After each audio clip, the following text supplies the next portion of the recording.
my friends, and welcome to Questions. We've got a whole lot of very interesting questions that people have submitted, and we're going to try to work our way through this here on a kind of a damp, cold Sunday afternoon here in Berkeley Springs. Gail Lammonson says, a while ago you mentioned you were working on a method to grow an abundance of vegetables in a garage, for example. Could you please this could be accomplished even when the earth became frigid. Would you provide an update on that project, please? Changes in the climate, to say nothing about changes in the supply chain and food shortages and other things are very much on my mind these days. We've activated our very large garden down on the farm, on the land where we live, and we're working very actively to try to have a backup kind of plan and source for food, and as well as in terms of fresh food, as well as the usual prepper kind of things that are in tubs. And I don't know if it's good for you, but it probably keeps you alive. But and they say it tastes good, but I don't know. But we've got some of the usual kinds of things that the Mormons all. Every Mormon family has got to have a year's worth of food, so we have some of that. But to your point about alternative ways in which to do agriculture,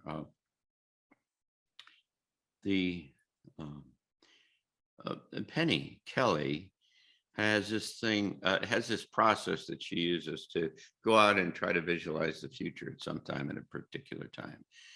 She does it on a monthly basis for the next month or two. And, sometimes she's right, sometimes she's not.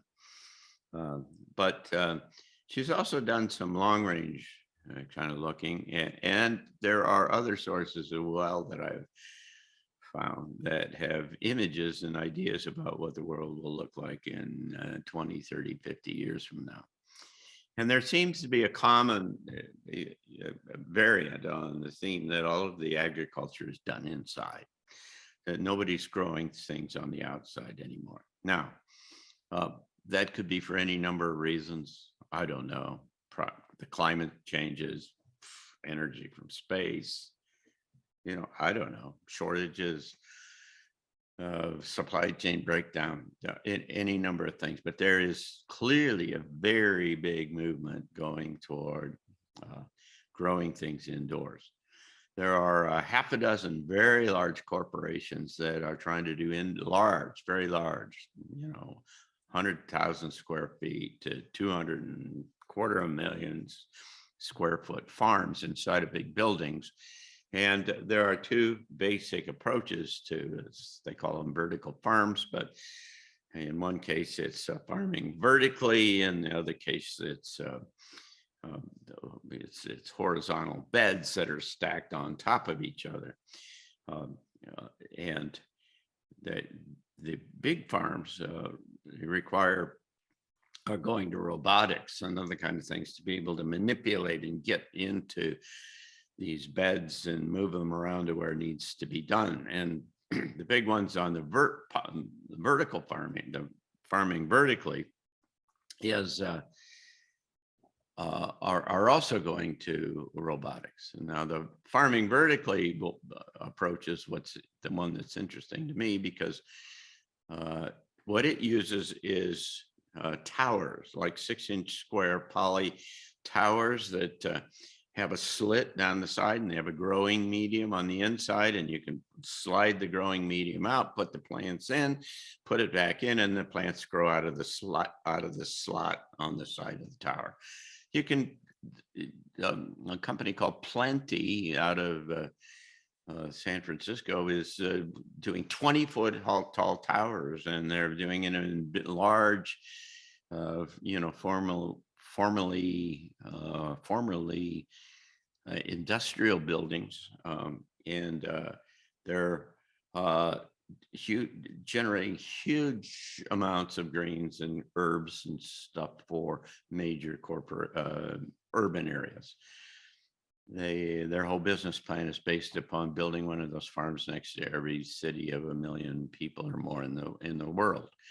And they've now raised almost $1 billion worth of venture capital in order to do that, in which includes money from Jeff Bezos and so on. And so there's a real, but there are other companies that are doing flatbeds over above each other, and the lighting on the bottom of the flatbeds. And uh, uh, but all of them are hydroponic, growing with water, essentially water fluids and nutrients in the fluid. And the thing about the vertical towers is that it takes advantage of the, it seems to me, about the vertical space, eh, rather than just being flat. It takes full advantage of the cubic space that's available in a building.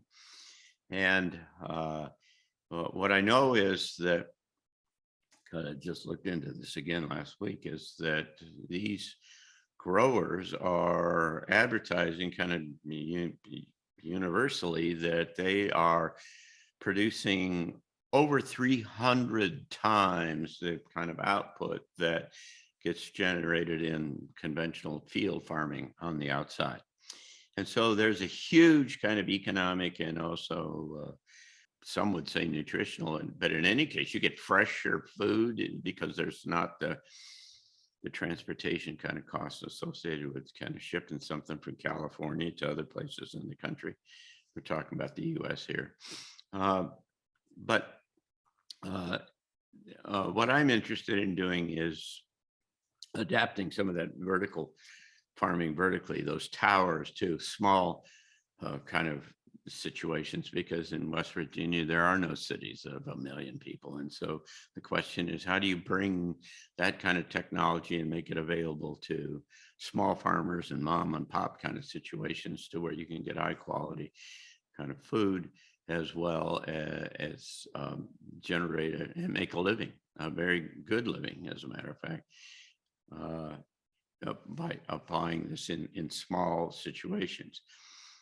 There is an important kind of point that needs to be made here, and that is that all of these big time operators, predictably, are all allied with the big seed and fertilizer manufacturers, Monsanto and and so on. And so there's a huge kind of research and development process going on to do certain kind of seed varieties that are genetically modified and otherwise, particularly for vertical farming, whatever the kind of configuration is. And that's not what I'm interested in. I think that you could take this technology and using a variety of things. I've got about a dozen different individual interventions, including treating the seeds with electrostatic energy and so on, that'll all increase the production of the seeds and presume and bring a lot more nutrition into the process than is generally available in hydroponics.